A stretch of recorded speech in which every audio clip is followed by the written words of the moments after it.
Welcome back to CFO Weekly, where we're talking with financial leaders about how to build efficiency in their teams, create time for strategy, and ultimately get results. With your host, Megan Weiss. Let's jump right in. Today, I'm speaking with Allie Green, social entrepreneur, Harvard Business School alum, and CEO and co-founder of the #1 fastest growing independent Australian book publisher, Pantera Press. Allie is 2019 Sydney Young Entrepreneur of the Year and was named one of Australia's 100 most influential women. Allie, thank you so much for being here with me today. Thank you so much for having me. Yeah, I'm really looking forward to our topic today, working from home, the 10 rules for success. Yes, it just became a lot more relevant, didn't it? Yes, exactly. I think we can all agree that never before has this topic been more relevant. With millions now working from home, many people find themselves working from their kitchen table and trying to create boundaries between professional and personal life. Allie, having seen you present this topic, I think these rules are so helpful for creating a happy and healthy home work environment. Tell me a little bit about your personal experience and how and why you developed these rules. Yeah, absolutely. And I mean, it's so appropriate that you mentioned that many people around the world are now working from their kitchen tables, because that's really how my career journey began. In 2008, about 12 years ago, I co-founded Pantera Press, which, as you said, is an Australian book publishing company. And we are a family-run business, and over the last several years have had great success and rapid growth. That is a very different picture from how we were when we first started. So, when we first opened our doors and founded Pantera Press in 2008 as a family-run business, I moved back home with my parents, and our kitchen table, the family kitchen table, was our office for several years. So I really do have first-hand experience working and living in the same space. And even after that, when we started to grow, we did get a small office space, but for the next few years, I would still find myself in that office space for sometimes days at a time without seeing someone else in person. It really wasn't until 2015 that our team and our business started to really ramp up, and we moved into a much, much, much larger office space that we still occupy to this day. So, long story short, I really do have first-hand experience working from a kitchen table, working in a really high-stress situation. At that point in time, we were going through a different crisis. We were going through the global financial crisis. And I would argue that starting a business in general is also just very stressful. At the time, we were working easily 100 hours a week. So I certainly made lots of mistakes along the way and do have that firsthand experience working alone and working from home. Yeah, I think so many people out there think, working from home is so awesome and would love the idea of doing it, but it is much harder than most people think it's going to be. Absolutely. So with that background, let's just jump right in with rule number 1. So rule number 1 is decide your office hours in advance and stick to them. So kind of walk me through what that means and how people can get that done. Yeah, and look, it sounds really straightforward when you just say it like that, but it's actually much easier to do with theory than it is to implement in practice. And, for me, I think it's just really, I found anyway, when I was working from home, that it was really easy to just fall into some kind of pattern that would really prohibit productive working throughout the day. So, for example, I might get out of bed, jump on emails just really quickly, and then look up and all of a sudden it was the afternoon and I hadn't even showered or eaten at that point. But then on the flip side, I would have other days where I might stay in bed, watch a few videos on Netflix or YouTube or Instagram, and all of a sudden it's late in the day and I haven't done any work either. So that, it can kind of work against you in a number of different ways. And in either scenario, I think, you can kind of do that for a few days. But beyond that, working nonstop and beyond a regular workload is completely a recipe for burnout. Yeah. And on the flip side, not doing the work that you need to be doing is A, not great for business, but B, really demotivating. And so it's really important to be conscious of these things. And the other thing that I would argue is that, in an office space, you normally have people around you. So you have people that give you energy, but you also have people that offer you social cues that you don't have at home. So in an office space, you might see your colleagues getting up to go and have lunch, and that sort of reminds you that it's time to take a break. You have a set start time where you're very accountable for being there, because other people will notice if you're not there. So you're generally prompt or close to being prompt when you turn up to work. And you also see your colleagues leaving for the day. So that reminds you when you're deep in something that it's also time for you to do the same. So setting a routine is really important. But the first part of that is just making sure that you actually have set yourself some work hours and you're not just floating through the day. So my suggestion is, obviously some people will already have set work hours by their businesses, and that's great. But if there's a bit of flexibility, my suggestion is first and foremost, allocate some hours for yourself. So for example, my business hours that I've set for myself are 8 a.m. to 6 p.m. Monday through to Friday. And then, on top of that, it's really important that you then communicate those hours to the relevant people. So those relevant people could be your supervisor, your colleagues, your clients, or even the people you live with in your house, so that everyone understands who is working and when. And it's especially important if your colleagues are on different time zones or are just likely to have different business hours to you in general. Yeah. And I would also suggest that, just a really easy step to implement to kind of keep you on track is just to set a reoccurring alarm on your phone for your start time and your end time, and then make sure that you start and finish work within 5 minutes of that alarm going off. It's, another quick tip is to make sure that that alarm that you set for each day is a different alarm to the alarm that wakes you up in the morning, because you want some kind of alarm tone that's not going to startle you or make you tense up, but just something that is a gentle reminder that it's now time to start work, or it's now time to start wrapping up work. And so, for me, those are very important things that, you need to be really diligent about to make sure that you aren't running over this time on a consistent basis. And, for many people then ask, well, what if something urgent comes up outside of office hours? And my suggestion here would be, well, if you were working at the office and this was business as usual, if this task came up, would you do it from home, or would you stay back at the office late, or would you still wait until tomorrow to address it? And that should really be your guide in terms of what you should do in this scenario. Just because you're working from home, you really shouldn't be changing that, that work-home balance. Yeah. And it's so easy when you're working from home to just let work bleed into every hour of your day. And like you said, that's just a recipe for getting burnt out. Exactly. And that actually links in so perfectly to my second rule, which is about separating work from sanctuary. Yes, so important. So important. And of course, my first rule really ties into that, because setting your work hours is kind of the first step to putting those boundaries up between work and home. But, the key thing is, as you just said, when you're working from home, it is just so easy for your work to spill into your downtime.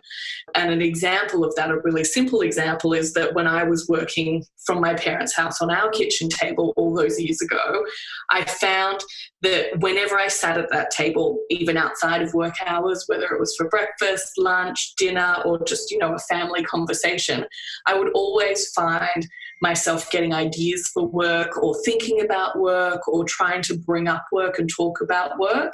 And, that actually felt productive and great for a very short period of time, probably a few weeks. But after a while, I realized that it meant that I was always switched on and I was always tense. And this started to have a really detrimental effect on my home life, but also on my work performance, because it was just blurring so much together. And I found that it's really hard to compartmentalize work when you live and work in the same space. So it's just so important that we have to be really diligent about separating the two. Right. And as you said, that leads you into rule number 2, which is separate work from sanctuary. So you mentioned a few things about that, but can you tell us a little bit more? Yeah, absolutely. I mean, I think I definitely have some suggestions around how to help keep those quite separate when they are all happening in the one space. My first piece of advice is avoid working from your bed at all costs. You should never sit on your bed or lie on your bed with your laptop or your iPhone or whatever device you have and do work. Never. That's a big no-no. And and in part, the main reason is that your bed needs to remain a safe sanctuary for stress-free sleep. And so you just cannot cross-pollinate that area at all. Ideally, you would also not work from your bedroom. But I appreciate that, these are not ideal circumstances. And for some people, they won't have a choice, particularly if they're living in a shared house, for example. Their bedroom might be the only place for quiet things to do. But if you have any opportunity to work elsewhere, please take that. If your house allows for it, it's great to set up a room that you can call your workspace, or if not, a corner of a room. And so if that has to be your bedroom, so be it. But again, never, ever from your bed. And if your house doesn't allow for setting up a permanent kind of workspace area, even if it's just a small table with your computer, then it's really important that you deconstruct your work area every night. So, for example, if we went back to my situation of working from the kitchen table back in the day, as soon as the work day ends, you have to pack everything away. It's not just about closing your laptop and leaving it on that table. You have to close your laptop and take it off the table, ideally putting it somewhere that's completely out of sight. So it might be packing everything down into a briefcase or a bag, or into a shelf or a storage box, so that it is not occupying your home space outside of work hours. And then, I would actually love to share another tip in this space, which has been a total game changer for me. Honestly, it sounds so silly, but it has changed my life. And this is turning off email notifications outside of business hours. And, what I found as just an entrepreneur running a business that was having rapid growth and dealing with colleagues who worked on different time zones or just different business hours, I found that whenever I was at home, I would always receive emails or messages or calls well outside of my office hours. And I soon began to realize that whenever I felt my phone buzz, my entire body would just tense up and I would start to feel really anxious. And even if I said to myself, look, it's out of work hours, you don't need to check what's going on, you can have a look in the morning, I would still sit there with this, anxious feeling, knowing that there was something sitting there that I'd have to deal with tomorrow. And it was a bit of a Schrodinger's cat kind of scenario, where at that point, there's something there, but you don't know if it's good and you don't know if it's bad. And that really wore me down over time. And that's, this is a new experience for me. That's not something that happened these 12 years ago when we started. This is something that I experienced up until probably the beginning of last year. And so on the suggestion of someone, I actually turned off all of my email notifications on my phone device permanently. And for me, it was not just outside of office hours, but it's all the time. So the only time that I now get email notifications is if I'm sitting at my work computer, or if I'm on my phone and I've actively opened up my inbox and are loading them in. And that has just made the world of difference to me. And in the first couple of weeks, I was worried that I was going to be missing something really important. What I came to realize is that pressure to reply instantly and to deal with things as they come up is really something that we put on ourselves. It is very rare in any circumstance that you have to reply to something within 30 seconds. One business day is not going to make a difference. And if there's something urgent, people will find a way of getting hold of you outside of email. So for me, this was just a total game changer, turning off my email notifications completely. But I obviously appreciate that some people, that just isn't practical for their team. But I would certainly suggest at least turning them off outside of business hours, even if that's something you have to do manually, by logging in, changing the settings each day. I would factor that into my plan. And I think a lot of us sleep with our cell phones next to the bed. So personally, I found myself, before I turn them off at night at least, waking up in the middle of the night to email notifications, and then, like you said, wondering what was waiting for me and losing sleep over it.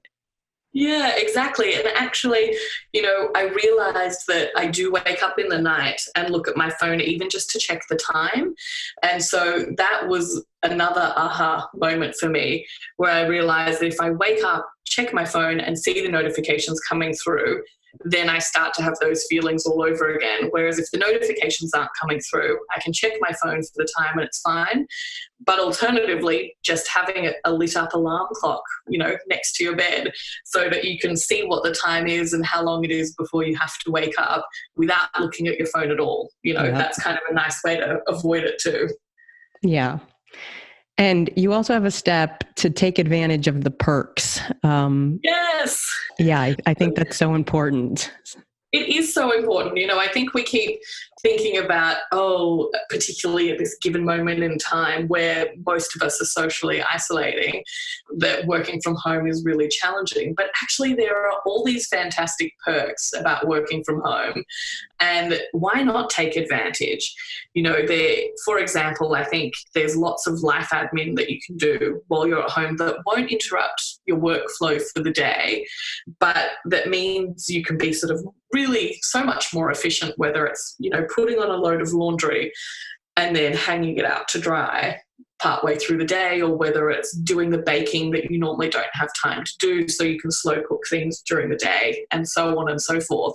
And so it's really thinking about all those little things that in the past maybe you've thought, this is stuff I do on the weekends because I never have the opportunity to do it during the week because my work hours are long, or because my commute time to the office takes up a really big chunk of my morning. This is the time to sort of think about all those little things and think, well, how could I incorporate those into the day in a way that wouldn't be intrusive to what I'm doing, but means that I can free up my free time to actually do some, the more enjoyable things. Yep. I think that's great advice. And I think some people have no problem taking advantage of the perks, but there are some people out there that feel guilty about, taking time out of their workday. And I think it's good for them to know that it's okay to do that. It's definitely okay. And, this does relate to one of my later rules. But I would just say that when you think about your workday in an office, you never sit down and work uninterrupted for 8 to 10 hours, ever. When you're at the office, you take time to get into the office. You'll say your pleasantries to people when you walk in. You might have a cup of coffee, check some emails, have some meetings, bump into one of your colleagues and have a short conversation about what you did on the weekend. You'll have numerous bathroom breaks, you'll have numerous, food breaks ideally. And so there are all these moments in the day that break up what it is that you're doing. But because you're in an office at work, it still feels like you've been working all day.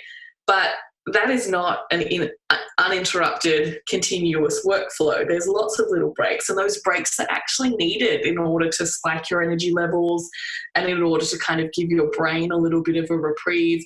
And so it's fine to be taking those breaks, and you should be taking those breaks during the day. And if you can do something really productive, like starting to cook your dinner earlier, or preparing some of your meals for later in the week, or doing your laundry, or whatever it might be, then you are really productively using that time. I think, go for it. Yep, agree. Okay, rule number 3, use your commute time wisely. Yes. So this for me is really important, and it's about that time between when you wake up and when you start work. And I think we really underestimate in everyday life how important that period of time is to mindset, but also to our energy levels. So when it's, for example, when it's business as usual and you work out of an office, you might have some kind of morning routine that involves going to the gym or walking your pet. Maybe you meditate or do yoga. And then, of course, you might shower, get dressed, have breakfast, have a conversation with people that you live with, if you live with anyone. And then, on the actual commute to work itself, perhaps you listen to music or an interesting podcast or the news or whatever it might be. And this, A, it's really important to have a routine, but B, this time, spent doing all of these different activities is really important to energizing. So to really getting your energy levels up before you get into the office. And, it is known that there are real benefits, physical and mental, of having a routine. So when you work from home and there's no official commute in the morning to aid your energy levels, or on the flip side, to help you decompress on your return from work, you actually need to make a firm plan to do this, because otherwise I find that my energy levels really wane throughout the day. And, typically for me, I'm most productive in the morning. But without this kind of set activities before I start, I find that my energy is much lower than it would normally be. Yeah. And so it absolutely affects my work performance, particularly on an ongoing basis. And so, I do have a few suggestions as to, how you can really make the most of this time. One is, very simple, I think, which is actually just to get up at the same time every day during your work week. Yep. Very important. Very important. And then the next is to still create that morning routine. And it's got to be a morning routine that suits you and obviously fits in, particularly at this point in time, with any kind of broader community rules around social distancing. But, for me, we're still allowed to go outside to exercise, for example. So my routine is to get up, walk the dog, come home, have a shower, get dressed, have breakfast, and then I normally listen to a podcast or the news before I even think about getting started for work. And that's just my plan, and that works for me. And I'm not suggesting that that is the plan that everyone should incorporate. It's really important that people think about something that suits their own lifestyle, and most importantly, something they can commit to on an ongoing basis. And, as part of that routine, and it sounds so silly, but getting dressed is just one of the most important things that you can do in the day. Yeah, and I don't think that sounds silly at all. I'm sure there's a lot of people right now spending just days in their pajamas. Exactly. And look, I am all for comfortable loungewear, tracksuits, pajamas, whatever it might be. And I'm actually fine with people working in pajamas during the day, as long as it is a fresh pair of pajamas that are their daytime pajamas. Obviously, if you're having a video conference call, different story, dress appropriately. That obviously doesn't mean you need to be wearing a suit, but dress up.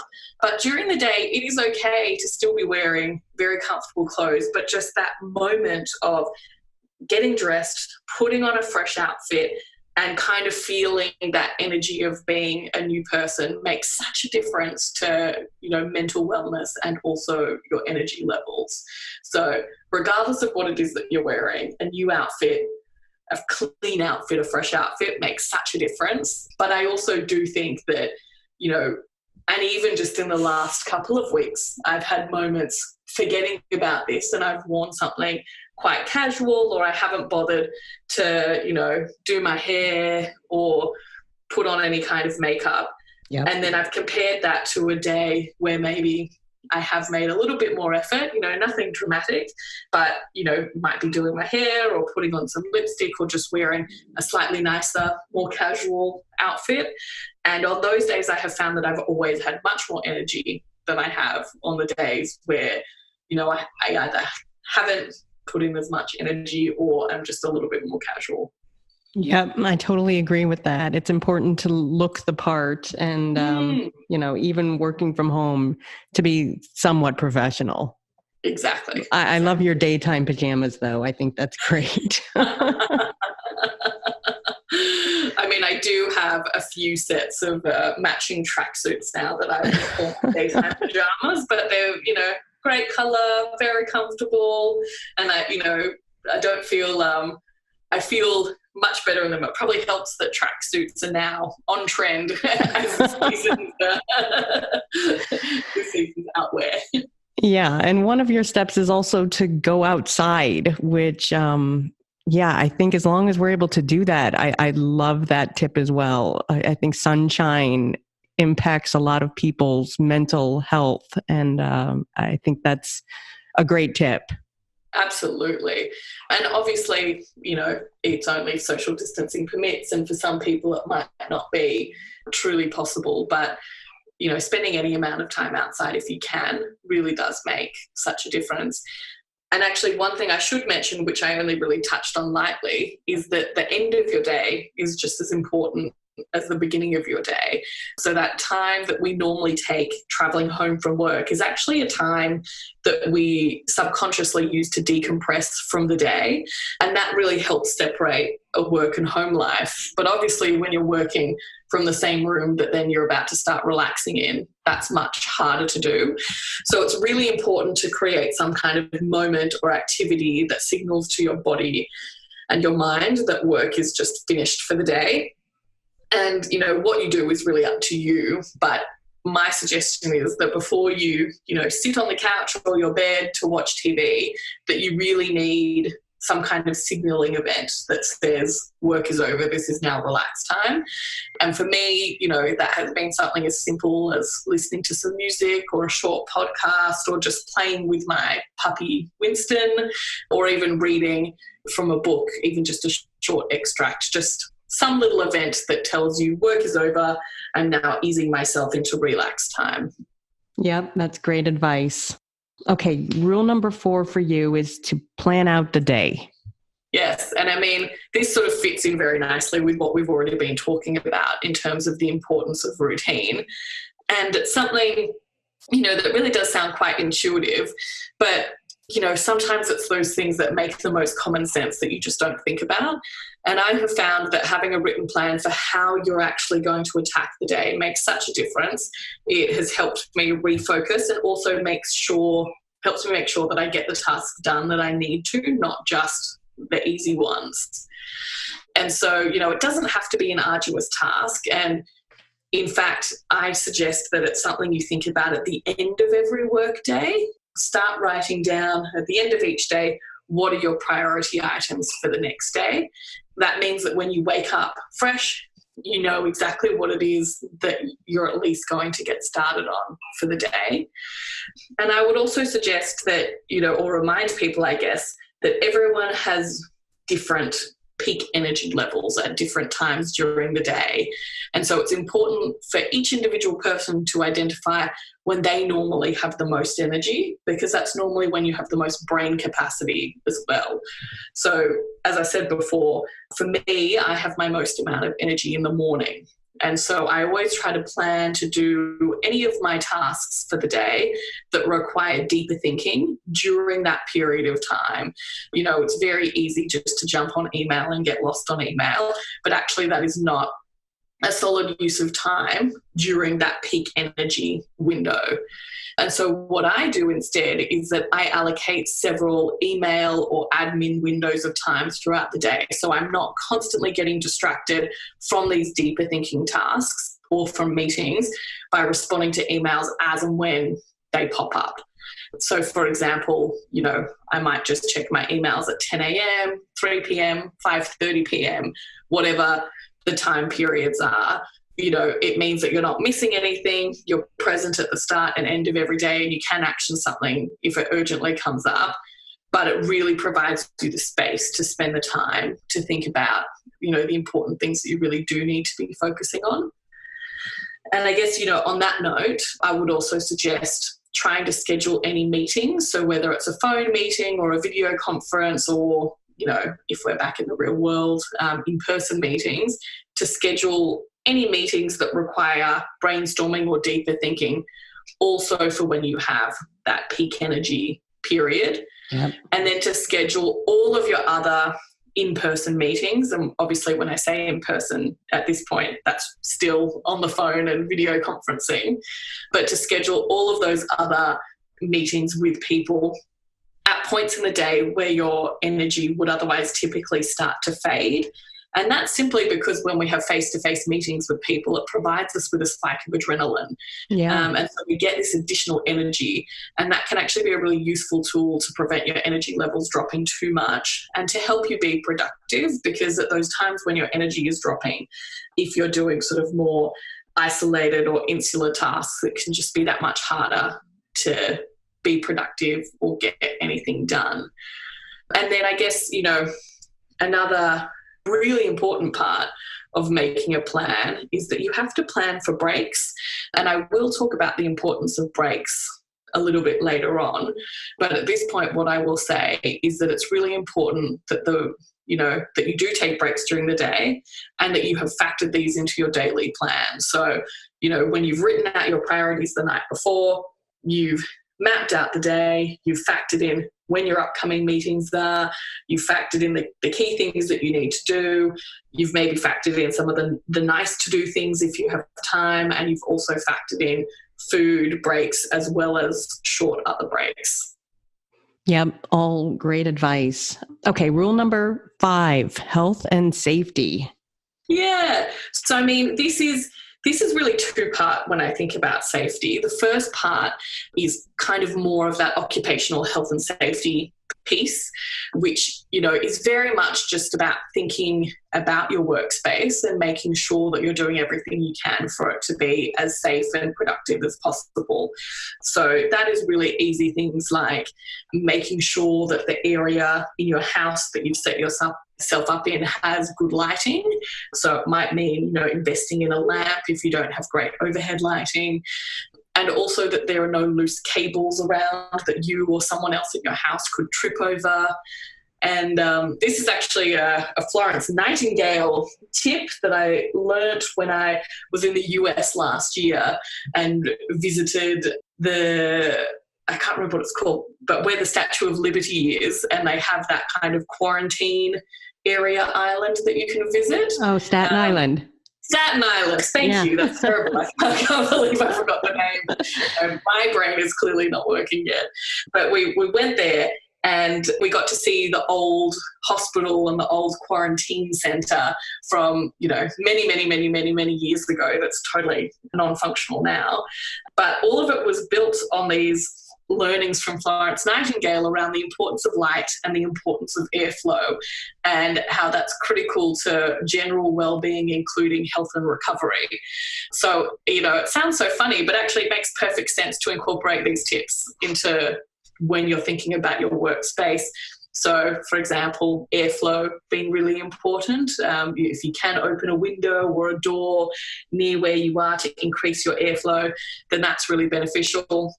Similarly, if there's a spot in your house that might get a bit of sun, it's great to have some sunlight coming in to help you, or, as we said before, trying to take regular breaks where you're ducking outside to get some sun.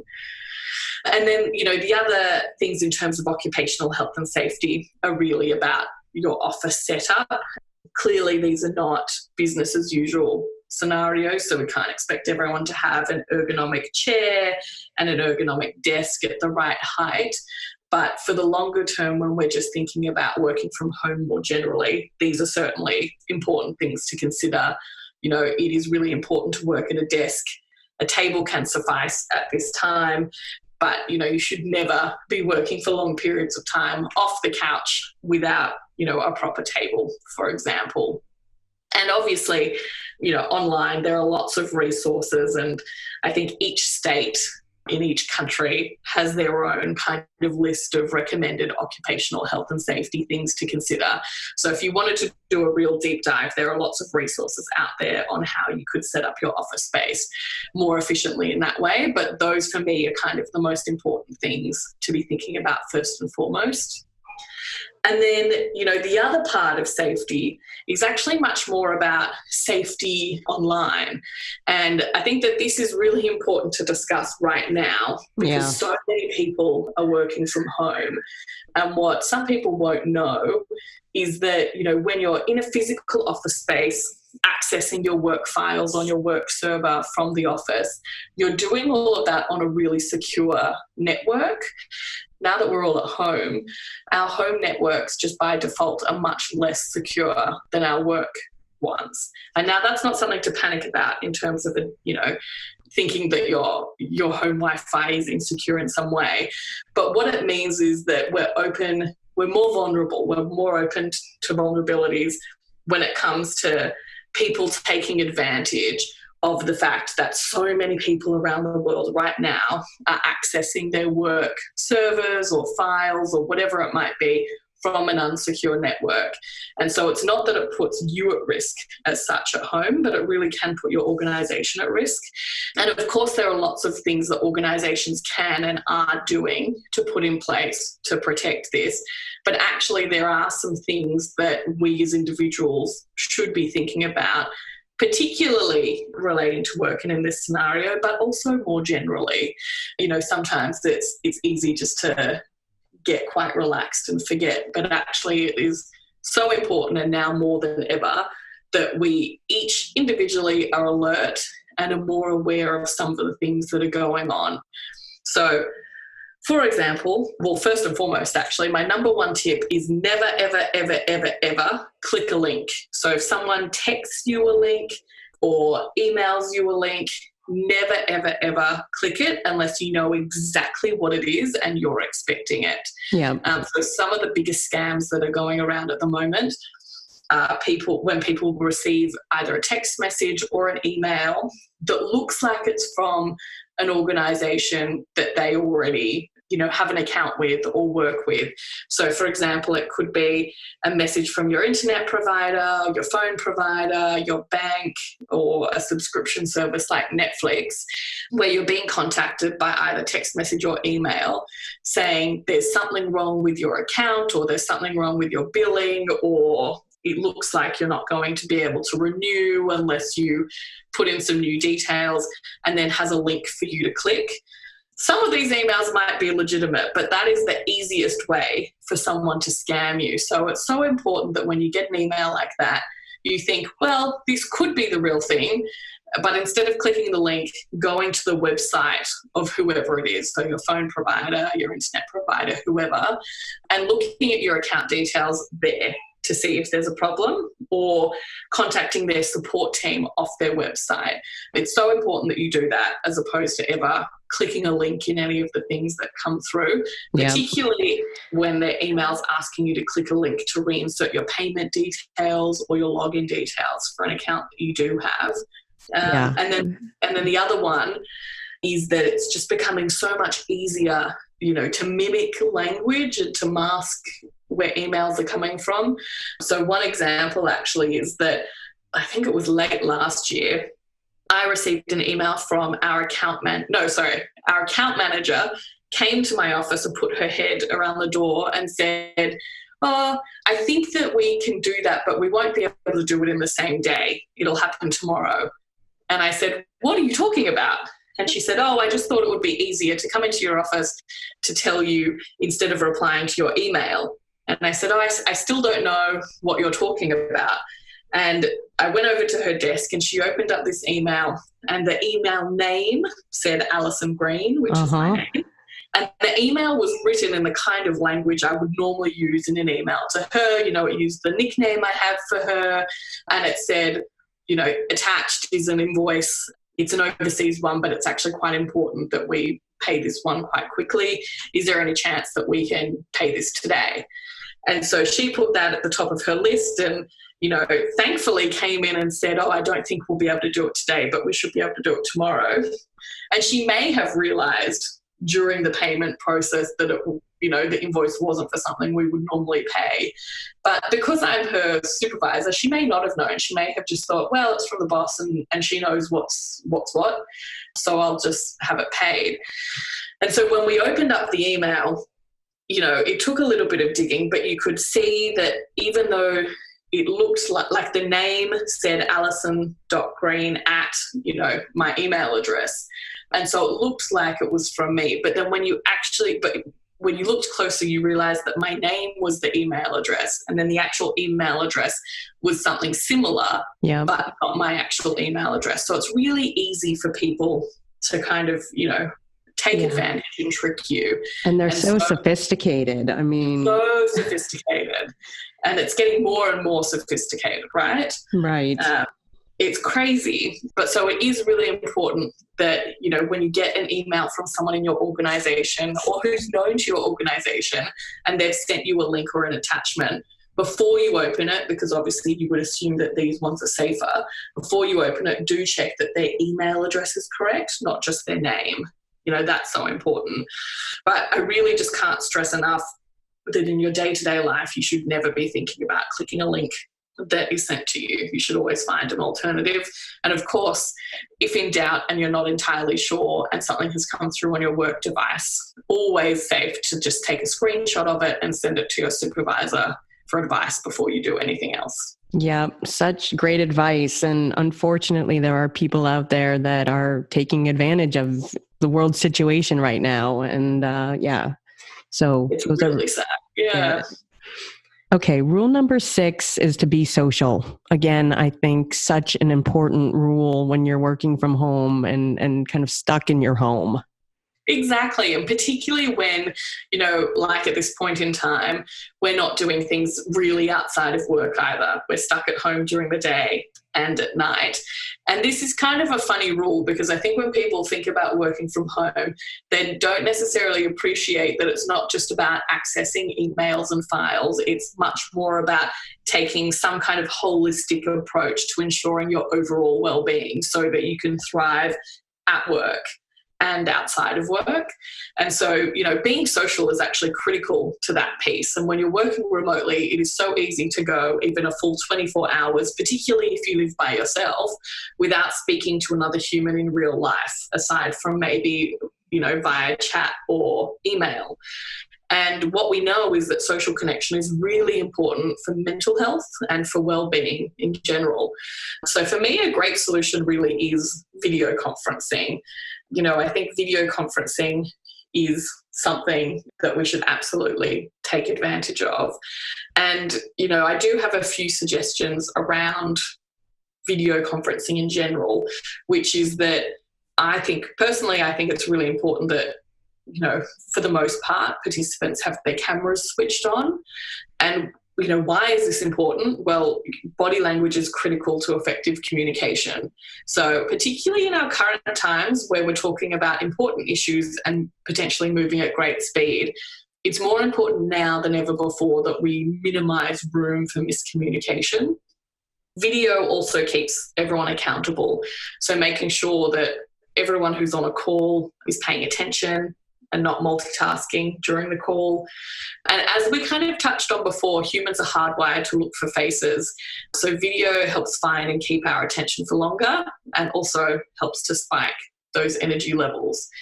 And so, the trick really is finding the balance, because it's important to make sure that you're not having so many video meetings in a day that you can't otherwise be productive. But in these times, particularly social distancing times where we're not leaving the house after work, I do recommend making sure that you have at least one, but ideally 2 video meetings each day to make sure you're connecting with the outside world. So that could be 1 work call and 1 social call. It could be 2 social calls. It could be 2 work calls. But this idea of making sure that you are connecting with people is just so incredibly important. And, one way to kind of do this in an unintrusive way is with a daily stand-up meeting.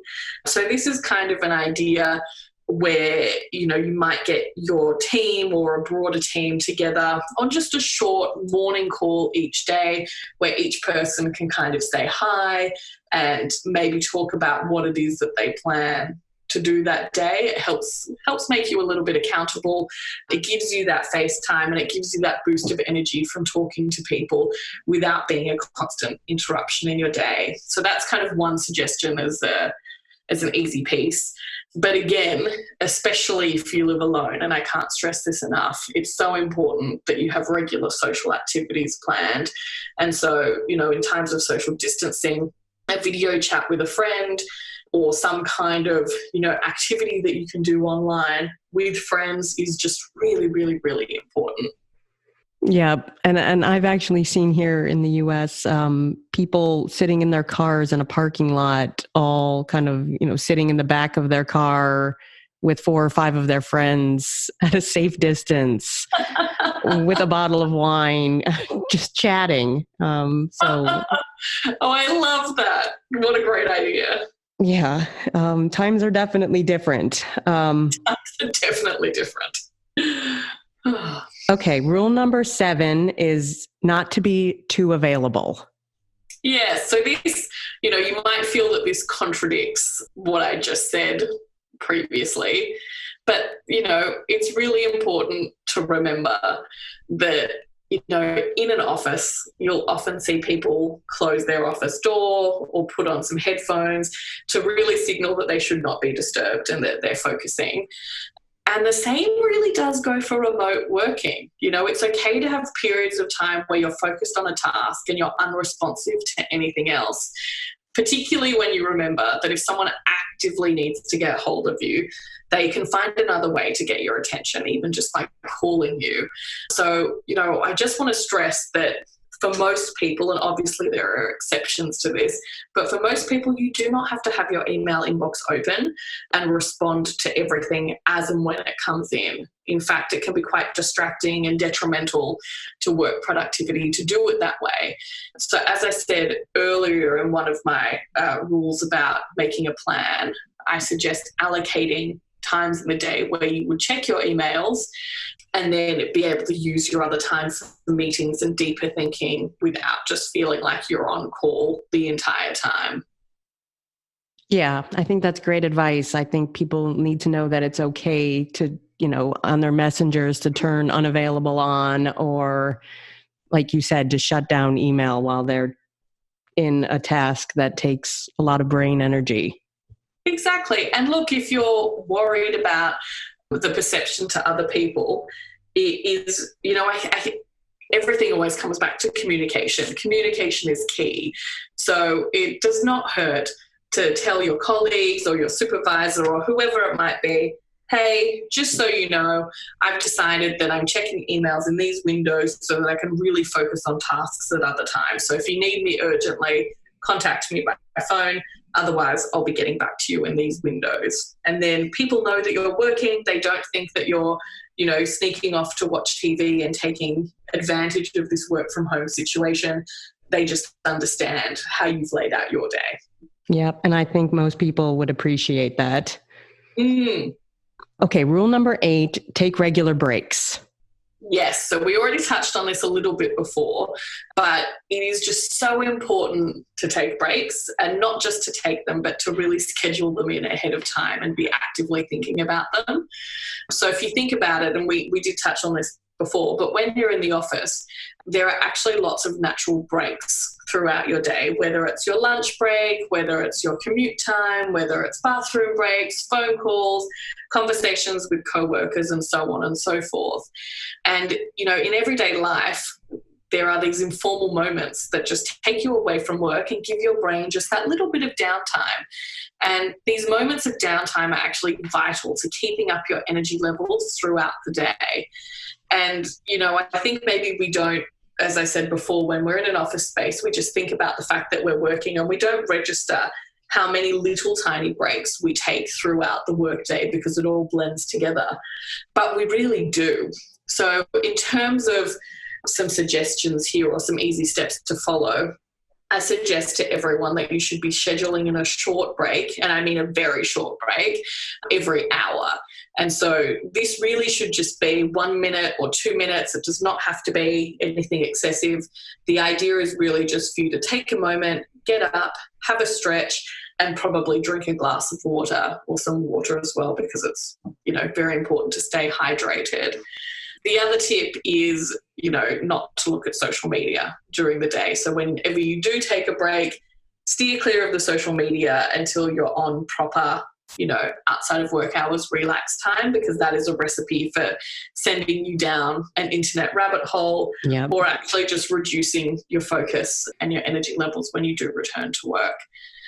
And then, the last piece I would sort of say on this is that it's okay to feel a bit overwhelmed, particularly in these stressful times. So you might actually want to try some breathing exercises when you take these short breaks to kind of help you regroup and recenter.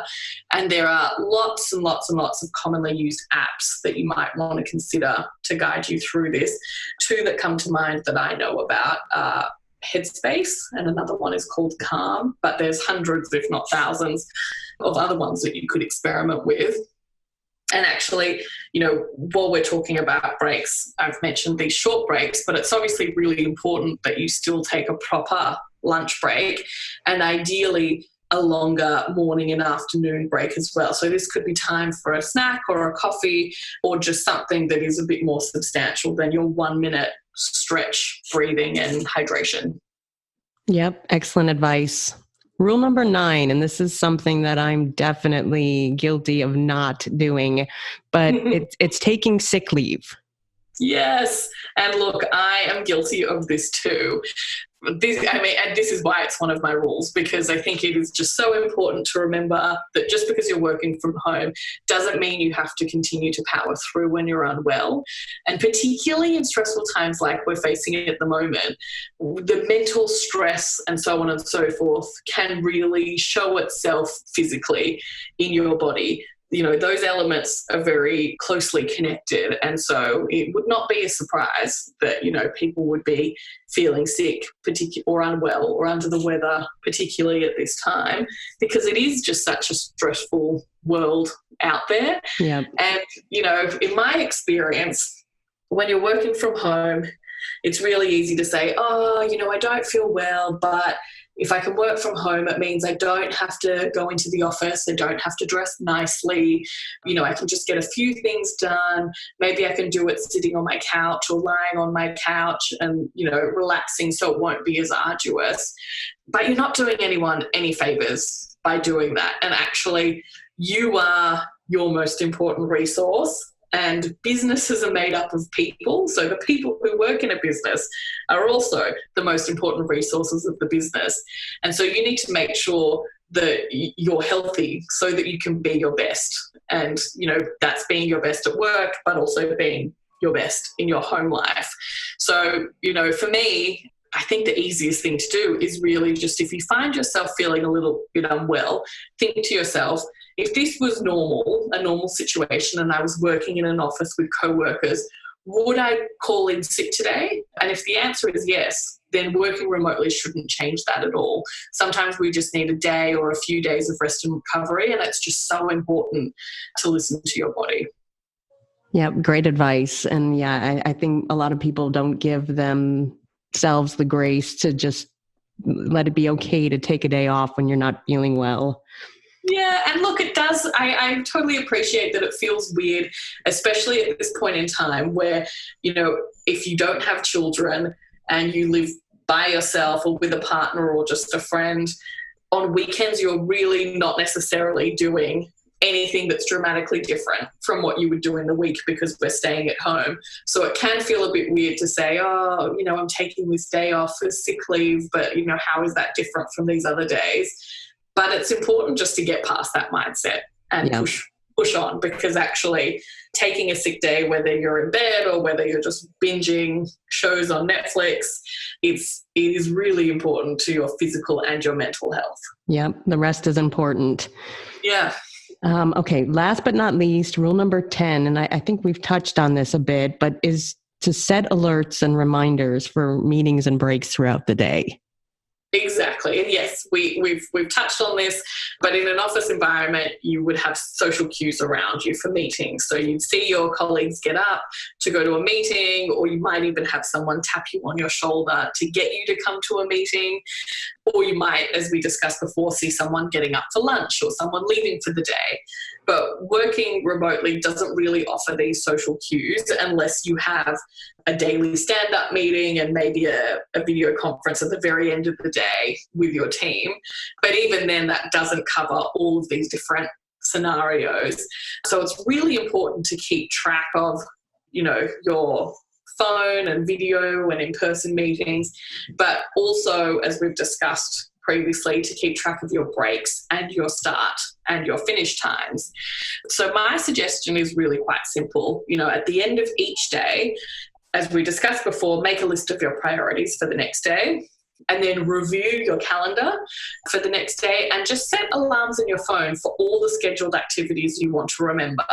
And again, this is ideally a non-intrusive sounding alarm alert, but just something that signals your start time, your finish time, all of your various breaks, including those short 1 hour, 1 minute, 2 minute breaks, all of your meetings, and so on and so forth. And once you have those reminders set in, then it's very easy to put together your daily plan for the next day. Obviously, some people may not want to have a alarm filled with tones, and that's fine. Another alternative is actually just to really separate it all out and put everything into your calendar on your computer. The only, hesitation I personally have with that is that it only works well if you're at your computer the entire time or on your phone the entire time, and that just may not be a reality based on your role and what you're doing. So I find that the alarms that you can kind of hear from other rooms in the house are a much better approach. Yep, all excellent advice. And I know we've covered off a lot in the last hour, but do you have any tips for managing people and teams remotely? I know it's easy to lose sight of what everybody is doing or to wonder what people are doing when you're not working alongside of them.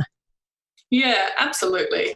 I think that communication is key and is always key.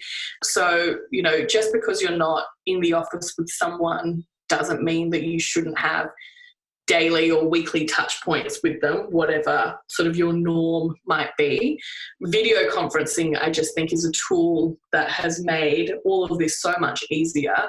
For me personally, I have a meeting each week with all of my direct reports. So it might just be a 15-minute meeting, or it could be a 1 hour meeting, depending what's happening, via video conferencing. And I think that setting that routine is really important, but also recognizing that it might have to happen more frequently than it would otherwise in the office, because, if you regularly have a meeting with someone that you manage, chances are you'll also have a lot of informal conversations during the day-to-day in the office, which you just don't have when you're working from home. So thinking about that is important, but then also thinking about more regular, broader meetings. So for example, we now have 2 meetings each week, which are our entire head office meetings. One of them is sort of more official to talk about key business developments, and then the other one is more casual on a Friday, just to really chat and catch up and get a sense of